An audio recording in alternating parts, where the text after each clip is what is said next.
Sadhguru, that's very powerful inside. I just walked inside into this space where all the brahmacharis are chanting.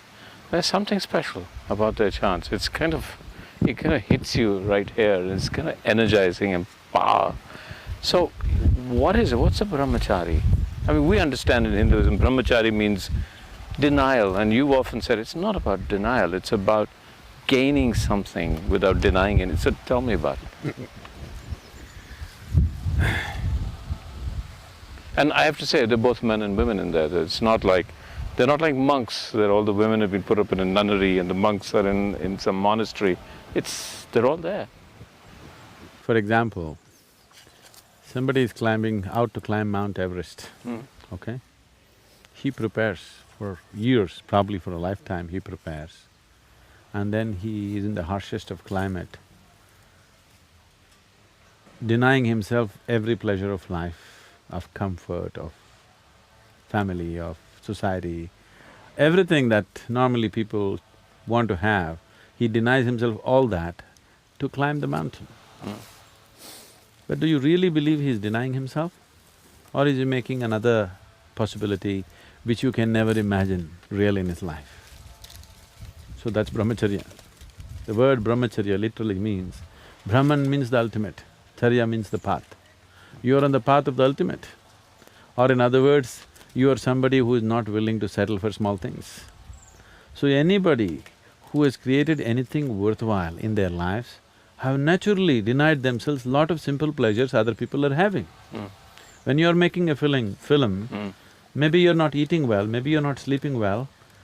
Are you taking your afternoon nap, sitting with your wife, enjoying the siesta, having dinner with them, with your family? Are you doing all this? Everything you deny yourself because you want to create something, isn't it? Isn't that true with every man or woman who has created something worthwhile in their life? The same with brahmacharya, they're on the path of the ultimate. Because of that, their attention is not diverted to other things that people think are valuable. So, what's the ultimate? See here, if you look around, there's brick and stone, or rather mud and stone and trees and plants. This is creation. But now if you look at this, from the same soil this tree is coming, throwing out… right now there are no flowers, but it throws out wonderful fragrant flowers. From the same soil a mango tree will come and throw out mangoes. From the same soil you have come and making movies From the same soil I have come and I am a guru. So there is something here which can make this mud into a tree, into a fruit, into a filmmaker, into a guru and into a billion other things. Don't you want to know what it is? Don't you want to experience what it is? And if it was somewhere in heaven, I'm not interested. But if you eat a banana, that banana becomes a human being within you. There is something here which can transform a rice grain or a banana or a piece of bread into a human being. This is the ultimate source of creation. Don't you want to know what it is? Don't you want to experience? Don't you want to know the power of it, the beauty of it, the joy of it? So these are people who have had a taste of that and now they want all of it. They don't care whether they eat or not. They don't care whether they drink, smoke and enjoy other simple physical pleasures that other people are addicted to. They have had a taste of the ultimate. Now they want it all, they won't settle for anything less. Okay, now I understand that till you've experienced it, it's an experiential sensation, or more than a sensation. Talk about the ultimate. What is the ultimate? My work as a guru is just to give you a taste of that ultimate, so that your life goes into a tizzy and you go crazy and you want to go for it. You've had a taste, now you can't stop. So your work is to drive people mad? Yes. Right, okay. Because if people slip through their life in the name of comfort, in the name of security, they're wasting their life. They must go all the way. This is not my desire, it's their desire also, because today you have a desire to fulfill this. If that happens, you want the next one and the next one and the next one. If you carefully look at your desiring process itself, you will see you are not willing to settle for anything limited, isn't it? There is something within you which doesn't like boundaries. There is something within you which is longing for the ultimate always. So this is not my idea, this is not my philosophy that you should seek ultimate. You're anyway seeking ultimate in unconscious ways. I am saying, if you seek in unconscious ways, you'll always remain frustrated and the chances of finding it are remote. It's better to seek what you want in a conscious way, in a focused way. So brahmacharis are those people, they're also seeking just what you're seeking, but they're seeking it 100% consciously. So, what is the ultimate? Is there other words? I mean, I'm looking for words. What is ultimate?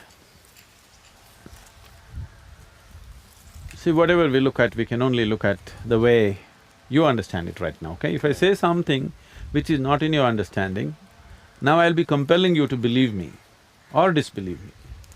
I don't want to go into such obscenities. I think it's obscene to demand that you must believe me. Okay.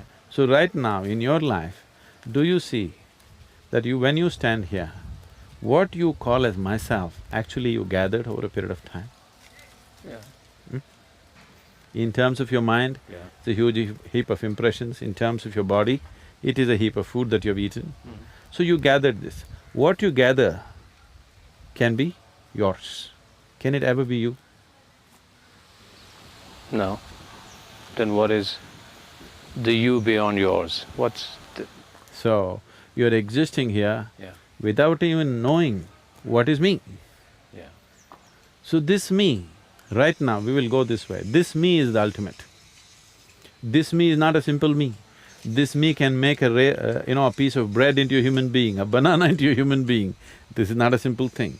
This same me which can make a banana into a human being also created the whole cosmic scape. It's not a different me. So the choice is just this, either you can exist here just as a piece of creation, or you can exist here as the very creator himself. That's the ultimate, for now. There's more to it, but for now. So why does everybody expect a guru to perform miracles? Define… Yeah, I mean, this is the whole thing. At one point, if I go and say I met Sadhguru and I had this amazing experience and… You must tell them he is a real miracle because he eats a banana and he makes it into a human being. You must tell them. What better miracle do you want? Right. So they have not understood the magic of eating a banana, Yeah. or anything for that matter. So what you're saying is everything is a miracle in any case. See, either there are two ways of looking at life. If you have eyes, if you look at it closely, everything is miraculous because there's not one single atom in the existence that you can fully explain. So it's miraculous. Yeah. Another way is, everything is happening, the whole physical existence is happening between cause and effect. Everything can be explained if your perception is deeper. Either nothing is a miracle or everything is a miracle. In your mind, if one thing is a miracle and another thing is not, you are in ignorance. Yeah. So even miracles are intellectual ideas that are boxed, separated See, from… anything that you cannot understand is miraculous for you. Yeah. If you did not understand how electricity works, and if I just touched that wall and light came on, you would think either I am the messenger or the sun or himself, isn't it? Yeah. So right now, I can take you there and show a great miracle for you. You will see mercury solidified. Mercury is to be liquid. Yeah. According to modern science, you can solidify mercury only at -32°C. I'll show you mercury, which is solid. You can measure it weight to volume. You will see it's pure mercury, because there's no other substance on the planet which can weigh as much as mercury, so you can't fake it. You cannot fake it.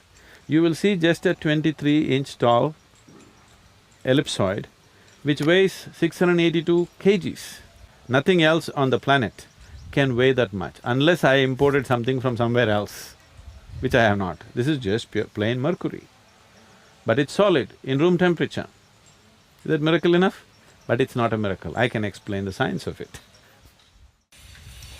Now I know this is not what it's about, but for us mere mortals, it's very fascinating sometimes when I hear that in the brahmachari way of life, just the physical abilities, the energy levels that these people have, all the brahmacharis have, and what I've heard about, there's that mountain right there, and which would probably take me, what, 6–7 hours? No, no. 8 hours? You could do it in 3–3.5 hours.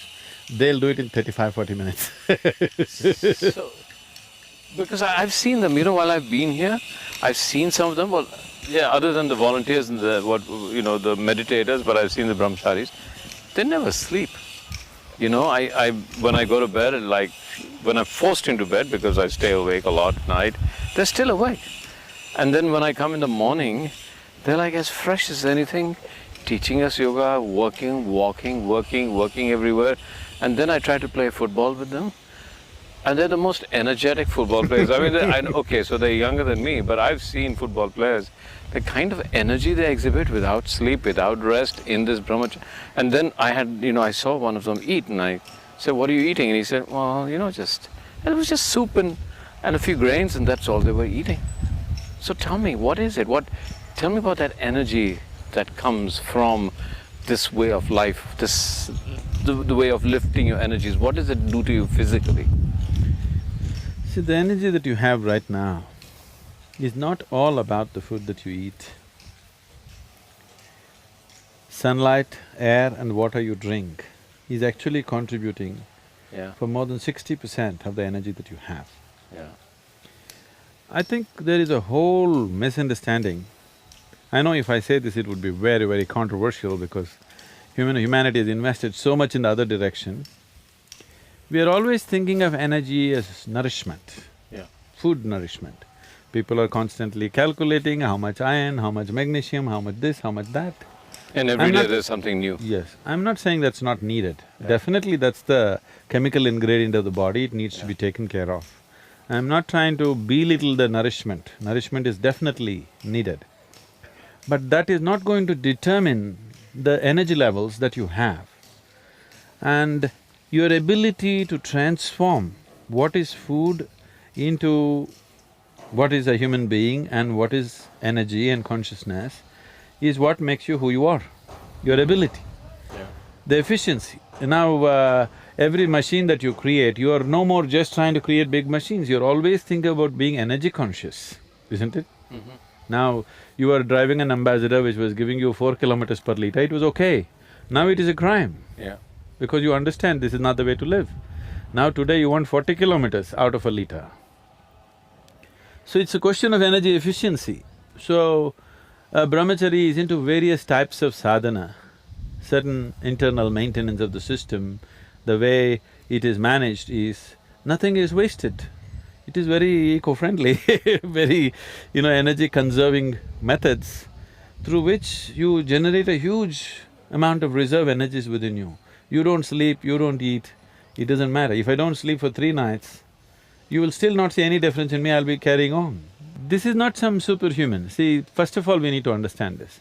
This is not about being superhuman. This is about realizing that being human is super. Being human is not a simple thing, it's a tremendous thing. So right now all the symbolism you see, Shiva always has snake on top of his head, this is to indicate, see, snake is seen as the fundamental energy. Kundalini is symbolized as a snake in India, in the yogic systems. So tell us why, because in the West, snake is something threatening and almost evil. It's because it has this kind of sometimes sexual connotation, sometimes evil connotation. So the first aspect is, the snake, Shiva is not holding at his feet, on top of his head. This is to indicate that his energies have reached the peak, okay? That is the essence of asceticism, that his energies have hit the peak. Energies have hit the peak means his perception has also hit the ultimate. That is why the snake on top of the head and the third eye are symbolic. You understand? Third eye means your perception has hit the highest level of perception. Everything that can be seen, you have seen in the existence. That is mainly because you are energized in the highest possible way.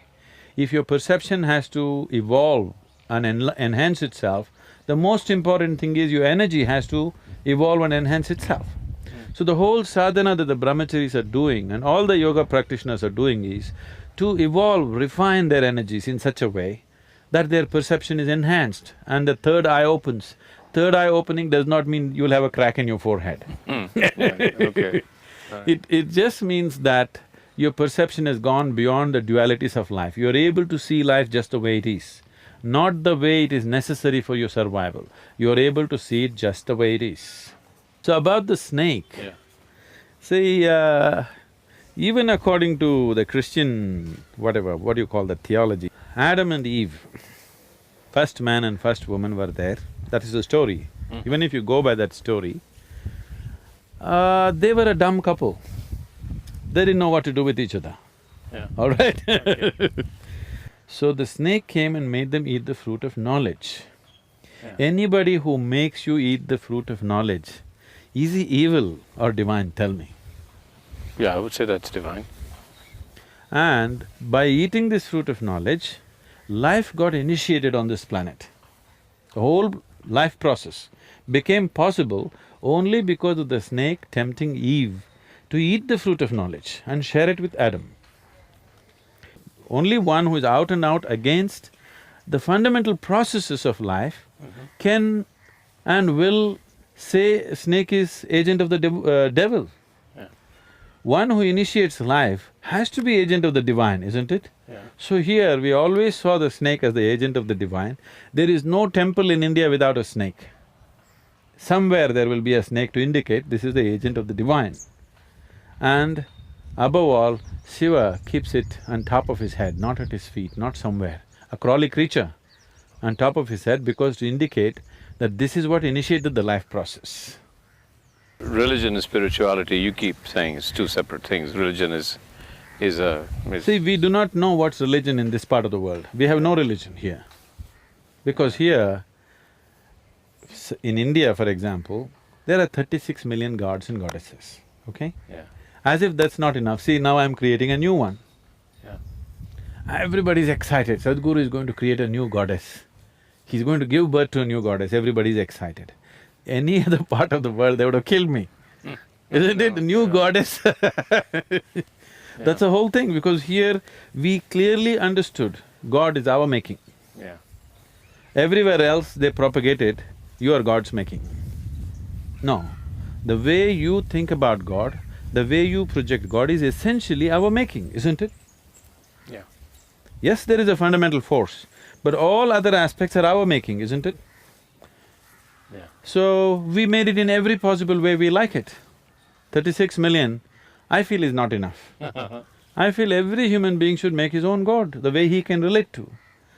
The problem is, people want to organize this and run a huge setup of power. So, talking about one and rallying the whole world behind that one God has become an important thing.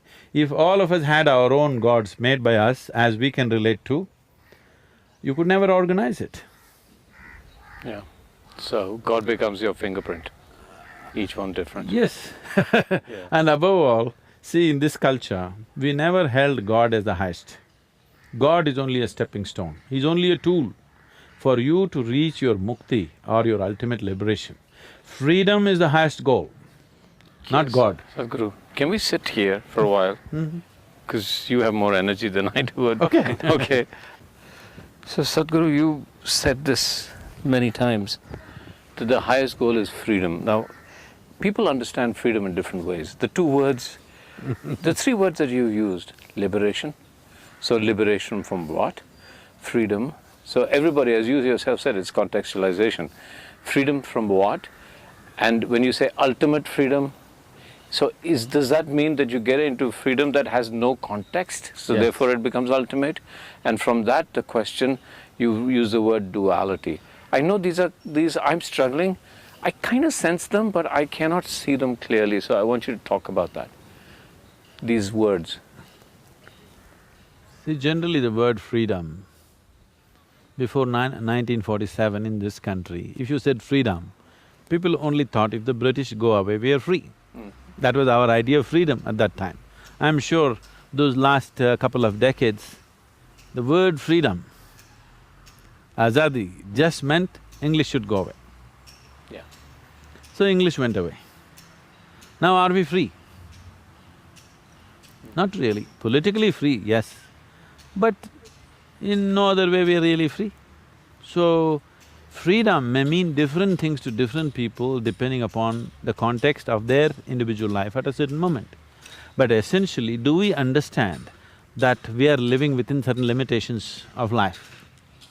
Leave the political, economic and other aspects of freedom. Just as a human being, just as a piece of existence, do you see you're a limited entity? You're a limited boundary, isn't it? Yeah. But do you also see there is something constantly longing within you to be little more than what you are? So you're seeking freedom, but you're seeking it in installments. So if I bind you, if I put you, if I imprison you in a small cell, 5 by 5, let's say, you'll fight for your freedom. If I release you into 10 by 10 cell, you will feel wonderful, but within 24 hours you realize, this is not it, this is not freedom. If I release you into a larger compound and say, you are free, do what you want here but you can't go out, once again, the moment you feel the boundaries, you want to break that. So however big the boundary I set for you, the moment you are able to feel the boundary, when you don't feel the boundaries, you think you're free. But the moment you feel the boundaries, you want to break it. So there is something within you which cannot stand boundaries. Or in other words, there is something within you which wants to become boundless. What can be boundless? If you look at it, all physical forms must have a boundary, isn't it? The boundary, a defined boundary is the basis of a physical form. A physical form can be small or big, but can never be boundless. So there is something within you which is longing to touch a dimension which is beyond the physical. So there is something within you which is longing to be spiritual. So spiritual does not mean looking up or looking down or praying or going to the temple. Spiritual essentially means you are in an experience which is beyond the limitations of the physical. That means you're in a boundless space. This longing is always there in every human being. Either you're approaching it in installments or you're going consciously for the ultimate. So why in my mind is the ultimate so blurred? Why can't… I mean, I can imagine, you talk about a cage and you talk… the moment you talk about measurement, I can see it. You say you're imprisoned by this galaxy, I can somehow say, okay, it's a galaxy. Now you talk about being imprisoned by nothing. This concept of being boundlessly free sounds brilliant, so just talk to me about it. How do I aspire to something that I'm unable to imagine? That's why you never aspire to something that you're unable to imagine, that you do not know. If you want to become free, you never think of freedom, because freedom is just an idea. It doesn't exist. It is just an idea which has no substance in it. So when you want to become free, you don't think of freedom. You only look at the ropes which are binding you. You cut these ropes which are binding you, there is some sense of freedom. Then you realize there's another set of ropes binding you. You cut that, there is freedom. But then you notice there's another set.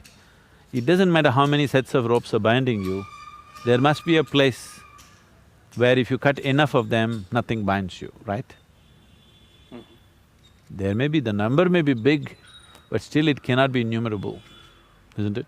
It cannot be infinite. Only freedom can be infinite. Bondage has to be limited. The very nature of bondage is limited, isn't it? Limiting is bondage. So bondage cannot be limitless. Only freedom can be limitless. This is not all semantics and ideas.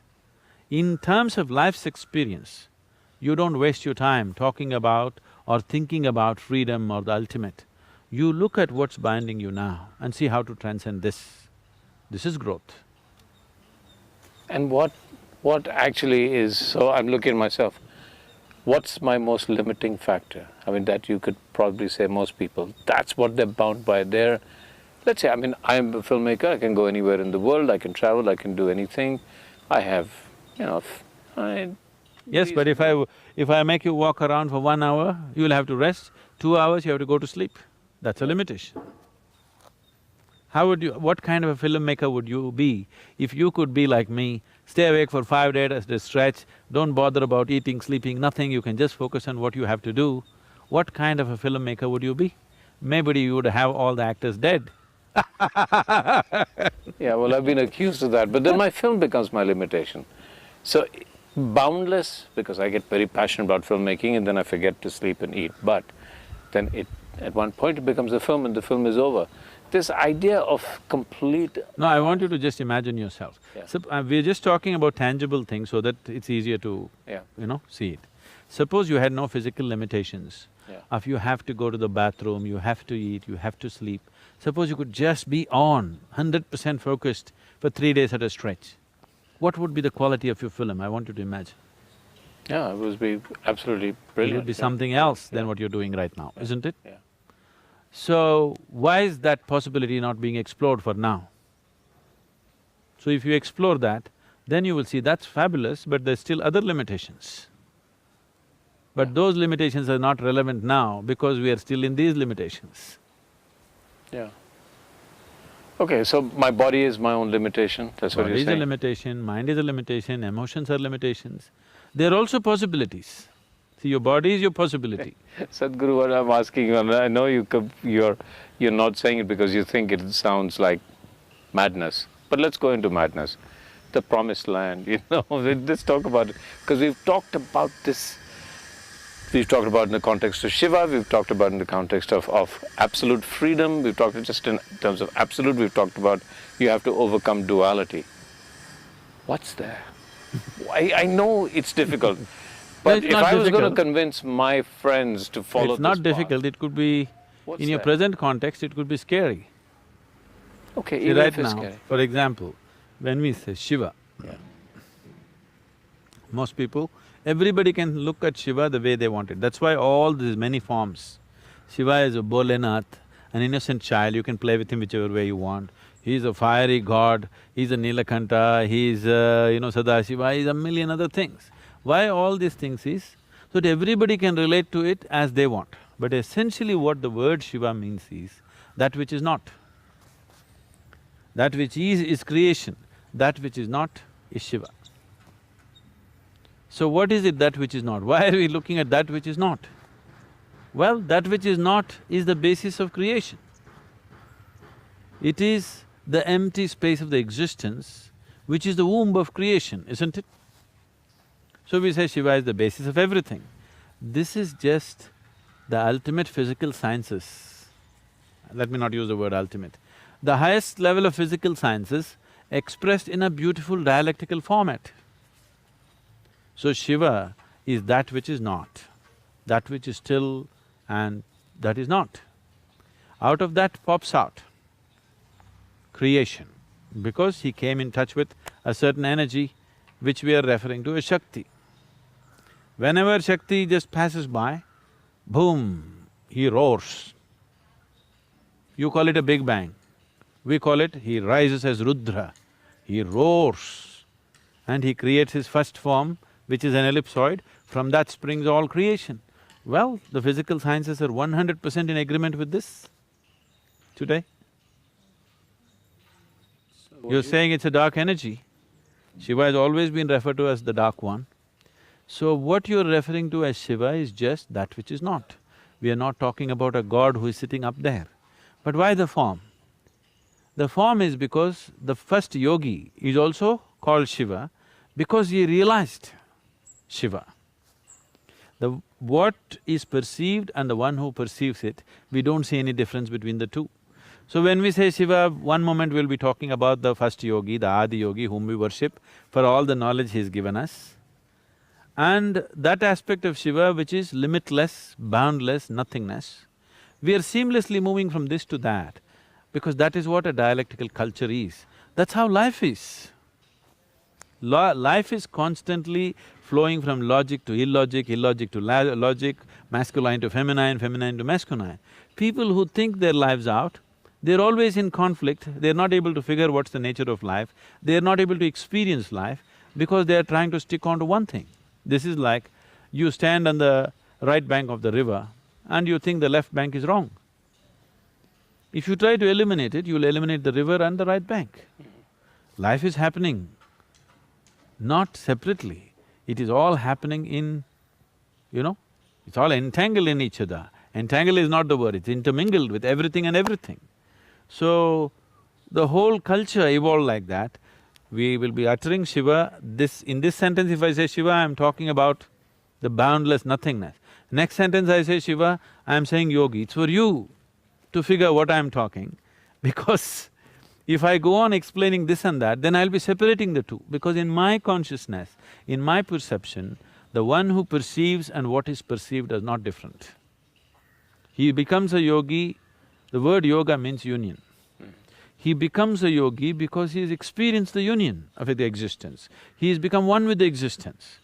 So we don't refer to the existence, the basis of the existence, and the one who has known the union of being with existence as two separate identities, though they are two.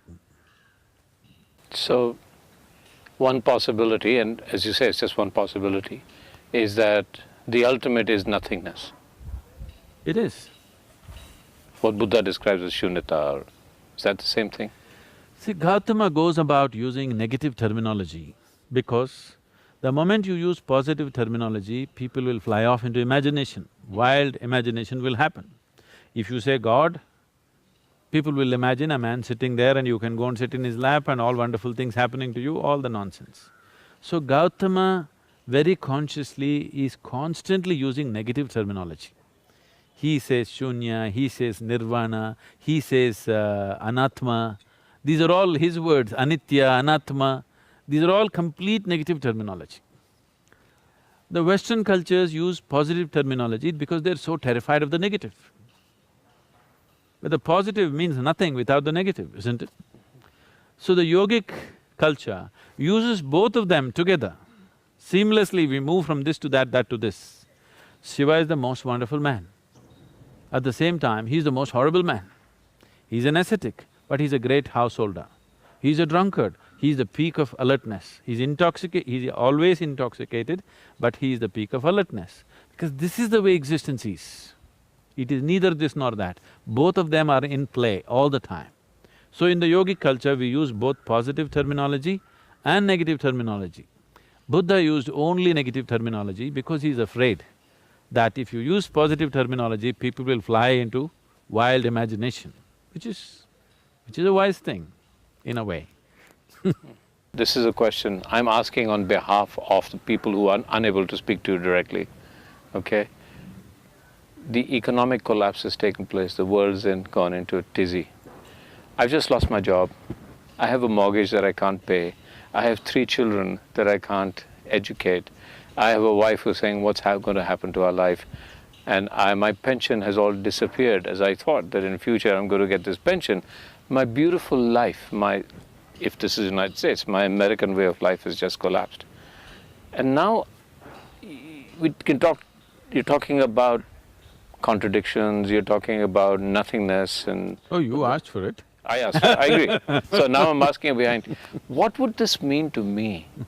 When I am so confused and so my everyday existence is how am I going to feed and still have my house and feed my children, what would this do for me? Why would I go this way? See, one thing you have to acknowledge is, today we as a generation of people, never before the survival process of a human being was as well organized as it is today. If you have the money, if you go to the superstore, you can buy everything that you need for next 1 year and not step out of your house. It's that organized. Never before was this possible. Every day you had to go out, get your food for that day, not knowing where the food is. It is too organized to a point that we are becoming lethargic, we are becoming unrealistic with the life processes. So the economic collapse, I think it's improper to call it a collapse. The economic reality. From the lie of a bubble, we have come down to reality. Okay. This is Chinese wisdom, okay? I'll tell you. So some Americans were complaining about the economic collapse and what's happening. So a Chinese man took him and took a chair, put it in front of a mirror. Said, do you see there are 2 chairs? Said, yes. Then he removed the mirror. What is left? Only 1 chair. So this is what you're complaining about.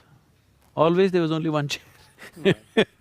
If I put up 2 mirrors, these 1 chair will become 10 chairs. If I become 5 mirrors, they'll become 100 chairs.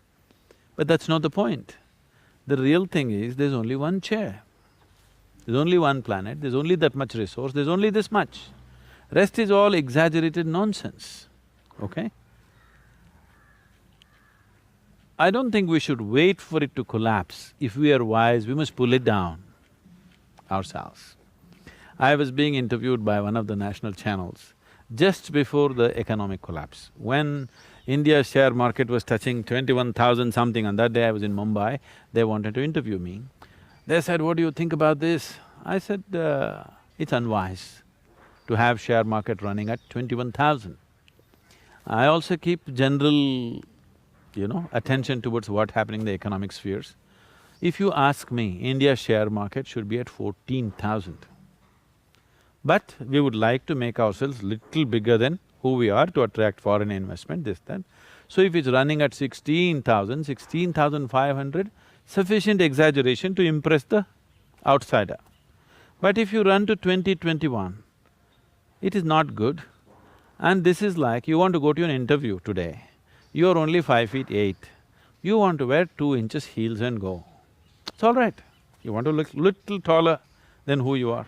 Suppose you wear 3 feet heels and go, you're on stilts, very soon you're going to fall on your face. They didn't like it. Okay. Okay? And it collapsed. Within about 20 days after I spoke, it just dropped to 11,000 or 10,000 or whatever, 9,000 I think. Yeah. So you're walking on stilts, you're bound to fall. Little bit of exaggeration human beings want to do to impress each other, it's all right. 2 inches, 3 inches heels, all right. If you go for too much, it's not fair to yourself or to the people around you, isn't it? But the higher goals that you're talking about, let's just talk about that in the context of… The individual experience, Yeah. that human being Yeah. who has lost something, Yeah. the human being who is caught in all the mechanics of I mean, you economy, could say, well, international solve economy. that. We can say to him or her that you can solve that before you even think of higher goals of spirituality. Or we are saying, spirituality, higher goals will actually help you. And he'll say, how? Yeah, let's look at that. See, right now what you're talking about is certain upheavals in your physical situation. One thing you need to understand is, do what you want. Even if you're a superhuman being, outside situations will never happen 100% the way you want them. Never ever. Even if there's just 2 people in the family, still it doesn't happen 100% the way you want it, isn't it? Correct. And not a single person in this whole planet has ever happened 100% the way you want them. Not your spouse, not your children, not your boss, nobody. So outside is always going to be like this. Some things happen your way, some things don't happen your way. But the inner reality of your experience is 100% you. There's only one ingredient, that's yourself. At least this must happen the way you want it, isn't it? Yeah. So if this was happening in a peaceful and blissful way within you, economic high or economic collapse wouldn't mean anything to you. You just have to adjust a few things around you, that's all. It doesn't change the quality of your life as such because you are anyway blissed out. Always you're blissful by your own nature. If there is money, you will drive, if there's no money, you will cycle, which is more healthy. I mean, you will do whatever the situation demands without any great struggle about it. Right now, because you have not fixed the interior, you are trying to fix your interiority by fixing the world around you, which is juggling. Even when things were going fine, I'm sure you were still stressed. When you have a job, you complain of stress. So shall I get you fired? Will you be happy? Will you walk on the beach joyfully? No. Now you'll be depressed because you're fired. So whichever way you suffer, this is not because of the situation, because you have not learned how to conduct this human mechanism. How to keep this being, that you have not paid attention to. Nothing happens your way in the world, that's not the problem. The problem is you yourself are not happening the way you want yourself to be. If you did happen the way you want yourself to be, for sure you would keep yourself blissful and wonderful, isn't it? Outside would be just a play.